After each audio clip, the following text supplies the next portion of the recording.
Excited. So we are back at our Indigo's version of Home for the Holidays. And I asked you what you wanted to make for this series. And you said homemade marshmallows. Yes. Which you're the baker. So easy. And do you do these often? Every Christmas. This is one of the only recipes I only make at Christmas. I don't know why. It's just when I do them. And it's so easy. If you've ever made candy of any sort, it's like that, but even easier. There's less steps, but we are going to have to like measure the temperature. So there are a couple specific things you will need just before we get started. Like you have to have a candy thermometer because we have to know the exact temperature, and you've got to have a stand mixer. You can't whisk this by hand. We got to get a lot of air to make fluffy marshmallows. Okay, yeah, great. Just so you know. Okay, so basic ingredients. This is just sugar. Granulated? Okay. We've just got regular granulated sugar. I've just got it measured out here. Corn syrup. We're not doing this to be healthy, guys, okay? Corn syrup, water, gelatin, and then vanilla. Now, once you get these down, which you're going to right away, you can, like, sky's the limit. I've done peppermint. You could do a little bourbon in there. You could do a little cocoa powder, make chocolate marshmallows. Okay. And just like a touch of food coloring too is nice sometimes. Like I've done pink ones for the girls. They like that. So you can get really creative.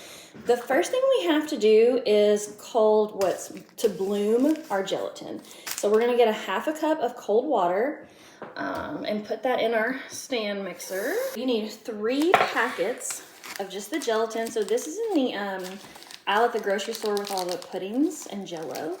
And you're just looking for unflavored gelatin.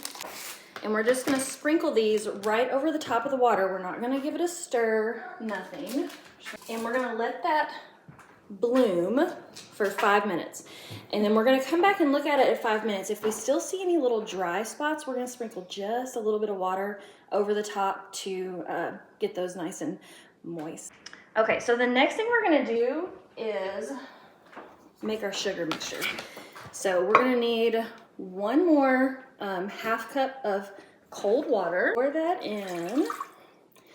And now I need, I think a half cup of corn syrup. What I do is just take a little bit of my Pam spray, spray my measuring cup, and it's gonna help it slide right out. So we need a half a cup. And then I'm gonna pour in our sugar that I've already got measured out. Now, we are not gonna stir this. It goes straight on the stove.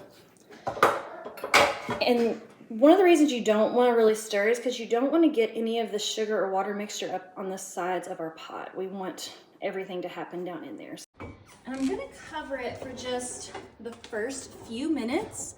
So while that is boiling, how long have you been a realtor, Nicole?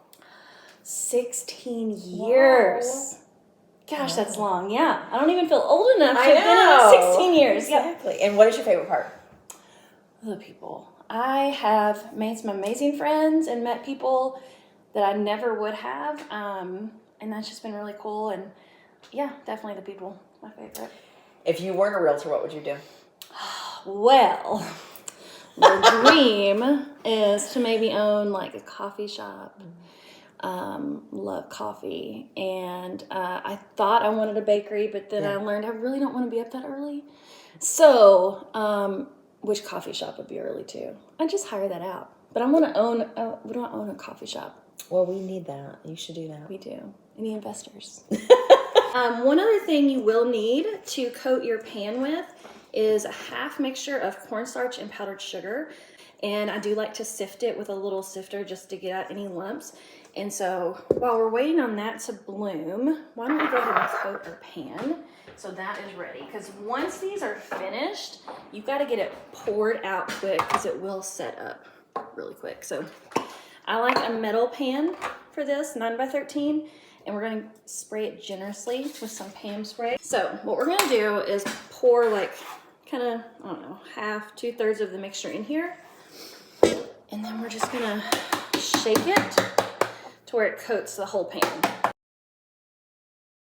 Once you've got it all nice and coated, you're just gonna pour that back in the bowl you had it in.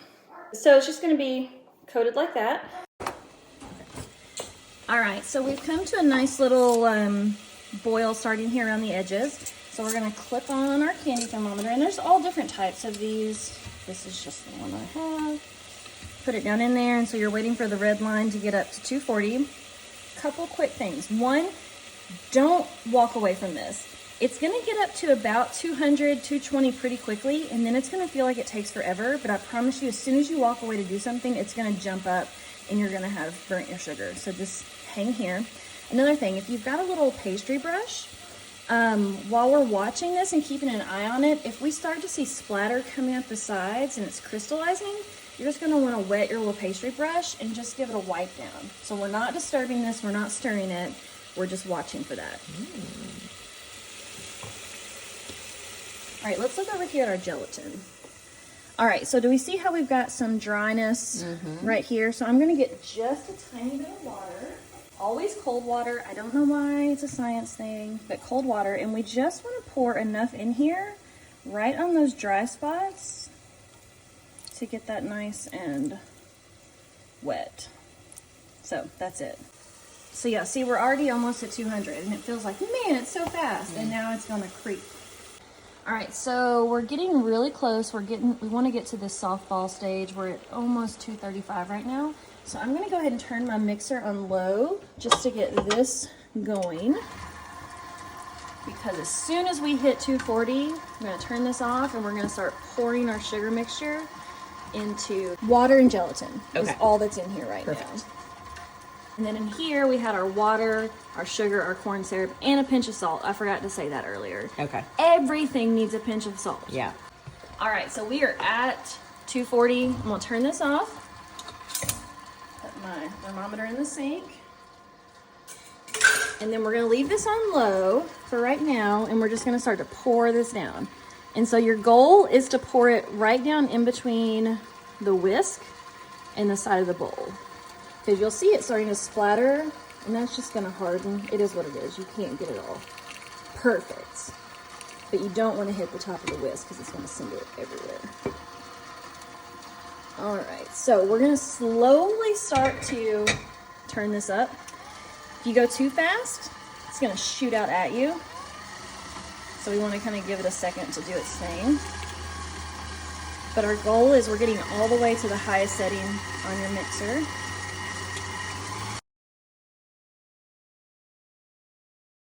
All right, so now you let this go for like anywhere from 10 to 14 minutes. Wow. What you're looking for is fill this pot.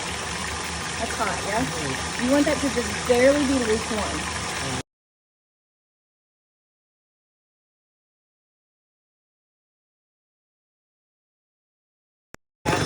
Okay, so I'm gonna touch the bowl again, Christine. It feels nice, it's slightly warm. So now we're gonna add our flavoring, which I'm just doing vanilla. It's a teaspoon. Just go with what feels good in your heart. That feels like a little more than a teaspoon because I like a little vanilla. And we're just gonna kind of, again, don't turn this on full blast. You're gonna shoot yourself in the face with vanilla. You just wanna get that all mixed in.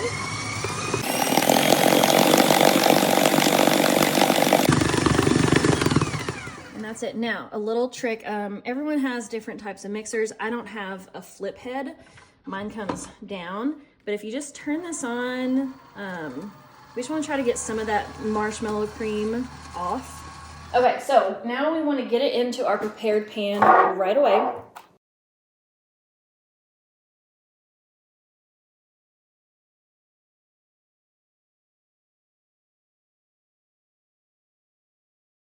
And then the hard part, you've got to let this set for at least 3 hours. Or overnight. You're not going to cover it. You're just going to leave it. Once it has sat up, this is all going to come out really easy. I like to do it on a cutting board. You'll literally just be able to like take your finger or a knife, get up under one end, and it's just going to come out. So flop it out onto whatever space you're working on. Take a really sharp knife, give it a little spray of that Pam spray again, and cut it to any size you want. You could do mini marshmallows. I always do kind of big ones, and then coat the sides in this powdered sugar cornstarch mixture. So don't throw this away. And that's just going to keep them from sticking together. And that's it. They'll keep for weeks. Wow.